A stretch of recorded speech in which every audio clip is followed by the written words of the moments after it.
Hello friends, हमारे YouTube channel एजुकेटरी में आप सबका हार्दिक स्वागत है। फ्रेंड्स, आज हम कक्षा 8 विषय विज्ञान पाठ है 5वां पौधे एवं जंतुओं का संरक्षण के अभ्यास प्रश्नों को हल करेंगे। तो सबसे पहला प्रश्न है, रिक्त स्थानों की उचित शब्दों द्वारा पूर्ति कीजिए। पहला है, वह चिड़िया क्षेत्र जिसमें जंतु अपने प्राकृतिक आवास में संरक्षित होते हैं क्या कहलाता है? चिड़ियाघर कहलाता है। यहाँ हम चिड़ियाघर लिखेंगे। किसी क्षेत्र विशेष में पाई जाने वाली स्पीसीज विशेष क्षेत्रीय स्पीसीज कहलाती हैं। प्रवासी पक्षी सुदूर क्षेत्रों से जलवायु परिवर्तन के कारण पलायन करते हैं, तो यहाँ पर जलवायु आएगा। दूसरा प्रश्न है, निम्नलिखित में अंतर स्पष्ट कीजिए। तो यहाँ पर सबसे पहला है वन्य प्राणी उद्यान और जैव मंडलीय आरक्षित क्षेत्र।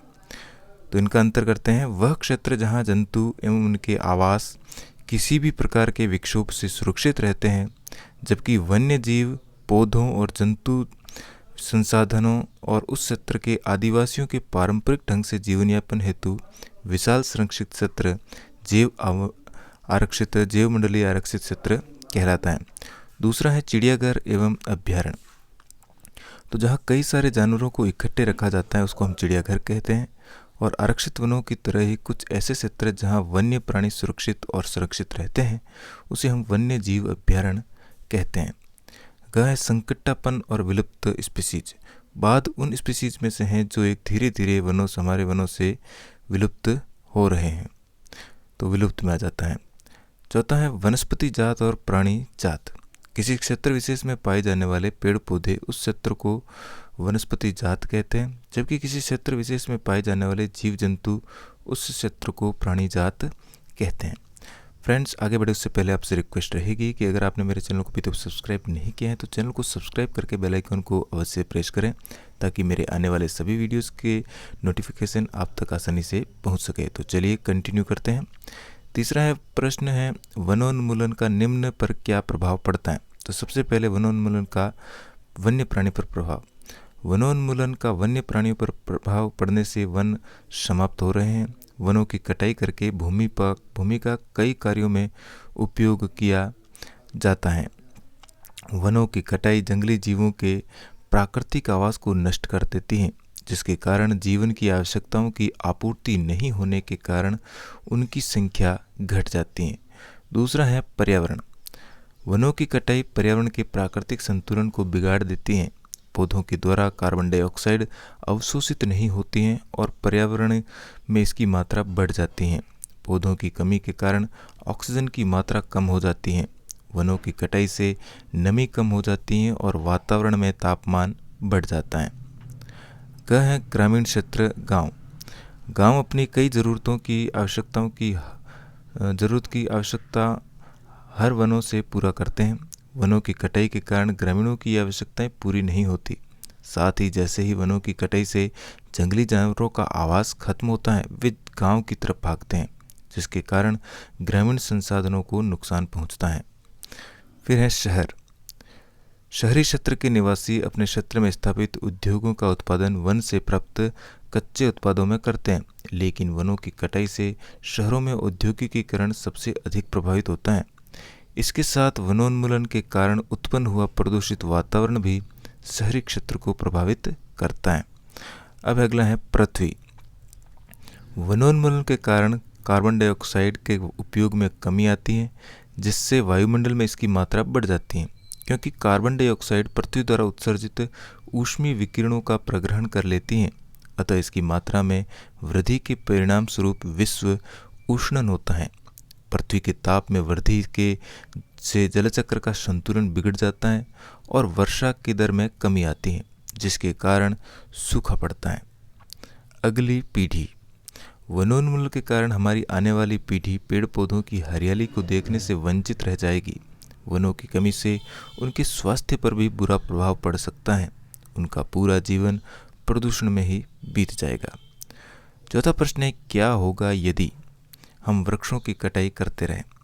तो यदि हम वृक्षों की कटाई लगातार करते रहेंगे तो पर्यावरण का तापमान बढ़ जाएगा, जंगल के जानवरों का आवास छिन जाएगा। किसी जंतु का आवास बाधित हो, तो यदि किसी जंतु का आवास बाधित हुआ तो जानवर विलुप्त होने लगेंगे। मिट्टी की ऊपरी परत अनावृत हो जाए। यदि मिट्टी की ऊपरी परत अनावृत हुई तो पौधों के अनुचित पोषण के कारण उत्पादन कम हो जाएगा।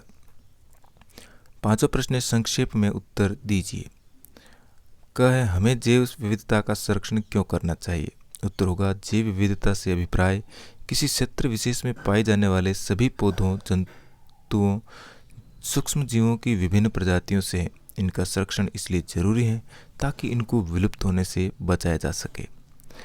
ख है, सुरक्षित वन भी वन्य जंतुओं के लिए पूर्ण रूप से सुरक्षित नहीं है, क्यों? इसका उत्तर होगा, सुरक्षित वन भी वन्य जंतुओं के लिए पूर्ण रूप से सुरक्षित नहीं है। इसलिए नहीं है क्योंकि इनके आसपास के क्षेत्रों में रहने वाले लोग वनों का अतिक्रमण करके उन्हें नष्ट कर देते हैं। मानवीय गतिविधियां जैसे अवैध शिकार, जानवरों को पकड़ना या मारना, जलावन, पौधे की लकड़ी, ऐसी की चीज़ों की वजह से वन्य जंतु परेशान हो जाते हैं। कुछ आदिवासी वन यानी जंगल पर निर्भर करते हैं। कैसे? तो ऐसा इसलिए होता है क्योंकि इनका जीवन जंगलों से ही जुड़ा हुआ होता है। वन आदिवासियों के लिए घर की तरह होता है। अपनी ज़रूरतों से जुड़े सभी उत्पाद ये वनों से ही प्राप्त करते हैं।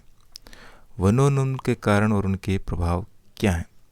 तो इसका उत्तर होगा, वनोन्मूलन के अर्थ हैं वनों को समाप्त करने पर प्राप्त भूमि का अन्य कार्यों में उपयोग करना। वन में वृक्षों की कटाई निम्न उद्देश्यों से की जाती है। सबसे पहला है कृषि के लिए भूमि प्राप्त करने के लिए, घरों एवं कारखाने के निर्माण के लिए, फर्नीचर बनाने अथवा लकड़ी का ईंधन के रूप में उपयोग करने के लिए। दावानल एवं भीषण सूखा भी वनोन्मूलन के कुछ प्राकृतिक कारक हैं। अब इसके प्रभाव भी निम्नलिखित हैं, जैसे कि पृथ्वी के ताप में वृद्धि होना, वर्षा की दर में कमी और मृदा के गुणों में परिवर्तन। अगला प्रश्न है, रेड डाटा पुस्तक क्या है? तो जिसमें सभी संकटापन्न स्पीसीज का रिकॉर्ड रखा जाता है। पौधों, जंतुओं और अन्य स्पीसीज के लिए अलग अलग रेड डाटा पुस्तक हैं। अगला प्रश्न है, प्रवास से आप क्या समझते हैं? तो इसका उत्तर होगा, जलवायु में परिवर्तन के कारण प्रवासी पक्षी प्रत्येक वर्ष सुदूर क्षेत्रों से एक निश्चित समय पर उड़कर आते हैं। वह यहाँ अंडे देने के लिए आते हैं क्योंकि उनके मूल आवास में बहुत अधिक शीत के कारण वह स्थान उस समय जीवन यापन हेतु अनुकूल नहीं होता। ऐसे पक्षी जो उड़कर सुदूर क्षेत्रों तक लंबी यात्रा करते हैं प्रवासी कहलाते हैं। अगला प्रश्न है, फैक्ट्रियों एवं आवास की मांग की आपूर्ति हेतु अनवरत कटाई हो रही है। क्या इन परियोजनाओं के लिए वृक्षों की कटाई न्याय संगत है? इस पर चर्चा कीजिए तथा एक संक्षिप्त रिपोर्ट तैयार कीजिए। इसका उत्तर होगा नहीं। फैक्ट्रियों, आवास की मांग की आपूर्ति हेतु कटाई करना न्याय संगत नहीं है। पेड़ों को काटने से ऑक्सीजन में कमी आ जाती है, ग्लोबल वार्मिंग बढ़ जाती है, जिससे प्रत्येक व्यक्ति का जीवन दुभर हो जाता है।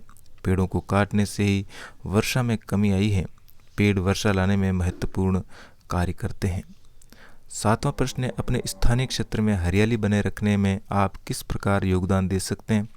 अपने द्वारा की जाने वाली क्रियाओं की सूची बनाइए। तो इसका उत्तर होगा, हम ज़्यादा से ज़्यादा वृक्ष लगाएंगे, वनों की कटाई के लिए रोकथाम करेंगे, पार्क बनाकर और वृक्षों की रखवाली करके।